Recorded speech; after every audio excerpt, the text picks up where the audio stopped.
Um, so no matter what plans we make, whatever you're doing in your future life right now is determining your plans right now. So the future really has domain over your right now.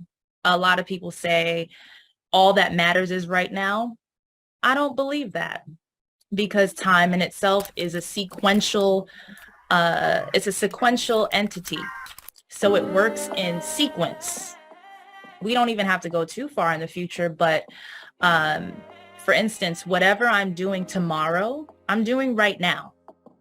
I don't know what I'm necessarily doing tomorrow. I can have plans for tomorrow, but whatever it is that I'm actually doing tomorrow is affecting me today. So my tomorrow is basically raining on me to communicate to make sure that I meet it tomorrow. That is the best way that I can explain how time travels backwards.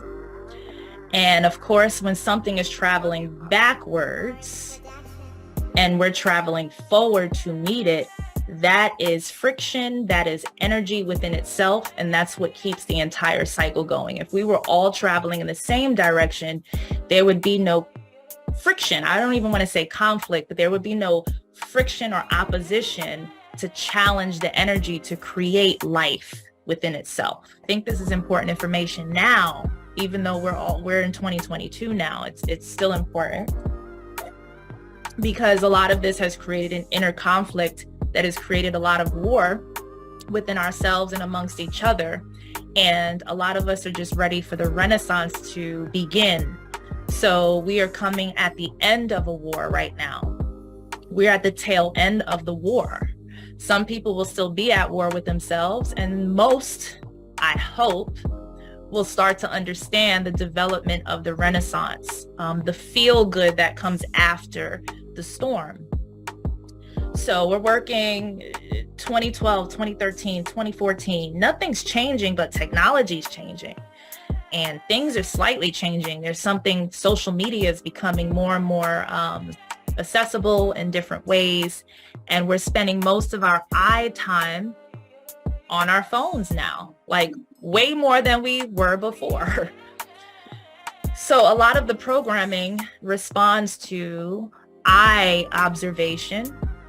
And when we're talking about eyes, we're also talking about not just EYE, but we're talking about I. We're talking about identity.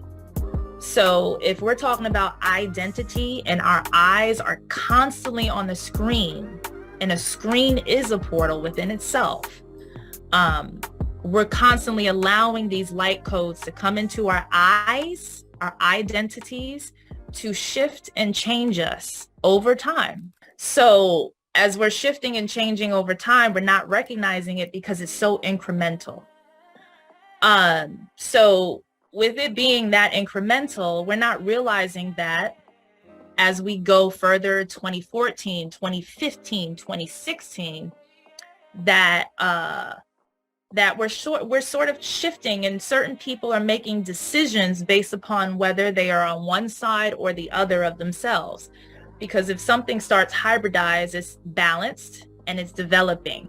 And as something develops, eventually one side is going to want to take over the other eventually as it develops. When I'm in sessions with people, a lot of people say they're in search for balance. And I say, stop searching for balance. I suggest you stop searching for balance because balance is not meant to be kept. Balance is just a reference point of a point zero within yourself. And eventually balance, which I consider is the universe itself, like the universe is created out of balance first, or in balance, I should say.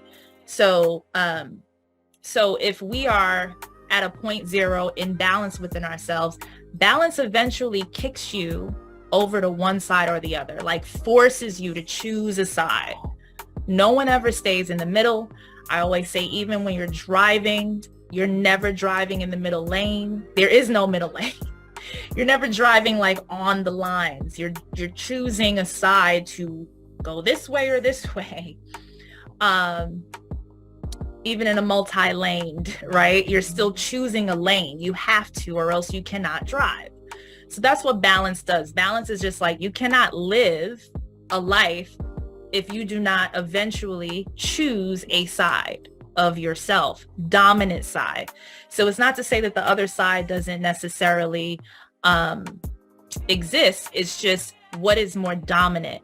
So again, even if we're driving, we still have to be aware that there's like another lane, you know, there's an awareness there, and we have to look over there.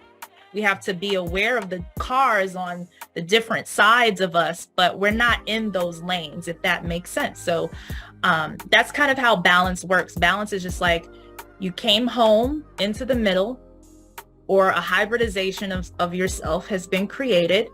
But eventually, as we go further in progression, the fork in a road forms, and there can be many forks. It can be many like roads. It's not just one and two. So it kind of like branches off like a tree eventually.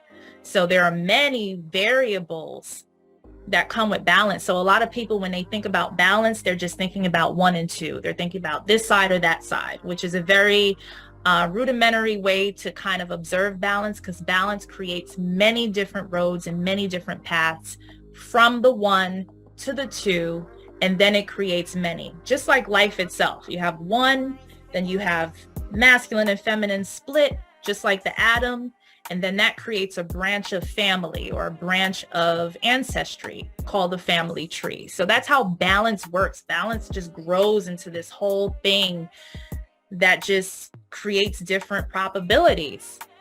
So balance is a motherfucker sometimes, because balance is just like, get the fuck out of the middle. You cannot stay in the middle, no matter what. So there's like a force field that pushes you one way or the other.